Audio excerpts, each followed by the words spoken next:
wrote this down. I wrote, it's partial. Help is not something that someone does for you. The definition of help is one that to make it easier for someone to do something by offering one service. It's the action of helping someone to do something. In other words, assistance.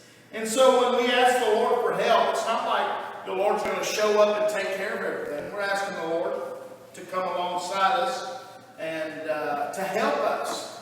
And you don't ask someone to come help you mow your lawn and you sit inside the recliner while they mow your lawn. That's doing it for you. But enough what you're asking for help. And so I wrote down it's partial. It's something that is not in full, but He wants us to be involved in things in our life. And then He said this, my help cometh. I wrote down this, it's pending. It might not be here yet, but it's coming. And we're evangelists, we travel on the road and live by faith. And sometimes I'll deposit a check in my checking account. And I know that money's there, but my bank says pending. It says current balance and available balance. And you say, what's that mean? If it's available, that means we're going to Cracker Barrel. If it's pending, it means we're going to the 99-cent menu somewhere. Amen? And it's pending. And so some people in life get upset because the help from God, it's coming, but it hasn't made it there yet. And people get so upset. I don't mean to holler. It echoes in here. Amen? And but help. And we need to realize not help, but coming. It's coming. And some of you might be in a valley right now. You might be in a desperate situation, and you're looking for God to show up. I think of Mary and Martha when Lazarus died. God was coming, but in their eyes, He was pending. He hadn't made it there yet. And they thought He was late. Matter of fact, somebody wrote a song. He was 4 days late, but He was right on time. And Mary and Martha even made the statement that His body had already begun to stink. And they said, Lord, we needed You 4 days ago. You know, it's too late now. Some scholars say that 3 days the breath could come back to a man. And if that's the case, then the Lord waited till 4 days where no hope was available. And God showed up. But it was pending.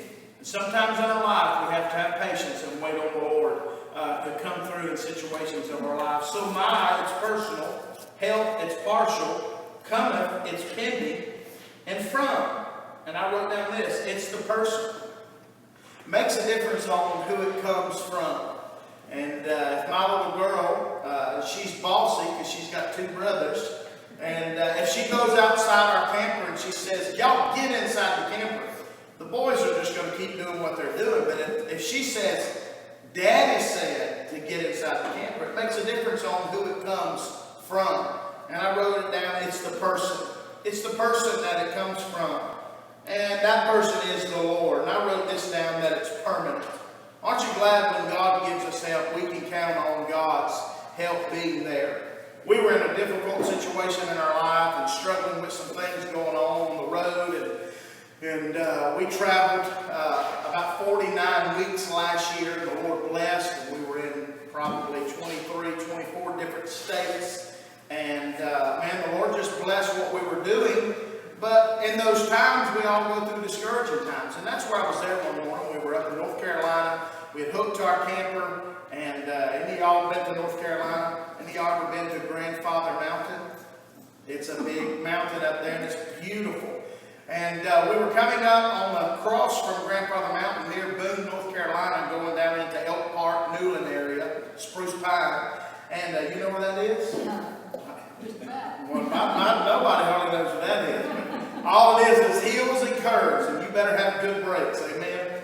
And so we was up there, and I was discouraged, and I had just read across these verse where it said, I will lift up mine eyes from whence cometh my help cometh from the Lord, which made heaven and earth. And we come around the curve, and you know how we do, we role play things in our mind, and I was thinking, okay, the Lord, you know, evidently is not going to come through for me this time, and I was going through things, and I come around that mountain, and when I come around the side of the mountain, I was watching in my rearview mirror because up there they got rocks that stick out. I didn't want to cut too hard left, but I sure didn't want to go right because there's a drop off. And I looked in my rearview mirror to make sure I got around the curve good and not in the other person's lane. And when I looked forward, straight forward was Grandfather Mountain. And I thought, wow, the sun was coming up and shining over the top of it. And the Lord spoke to me. He said, do you think that I can make something like that and not care about your needs? Do you think that I can meet the sparrows' needs and not take care of you? And boy, this chapter just come real in my life that day. And I don't know what all David was going through here, but he said, I will lift up mine eyes. Sometimes it's good for us to get our head up instead of down and just look up and say, Lord, if you can do that, you can do anything. We were out in Wyoming with a missionary friend, and he drove us out. He called it a desert. I'm not for sure if it was a full desert, but he said, we're going to drive out in the desert. We drove probably about 30 or 40 miles out there, and it seemed to be nothing out there but wildlife. And we got to see a herd of wild Mustangs, first time I'd ever seen horses in the wild. So we got out there, and it was nighttime, and he brought us out to this old Ponderosa town.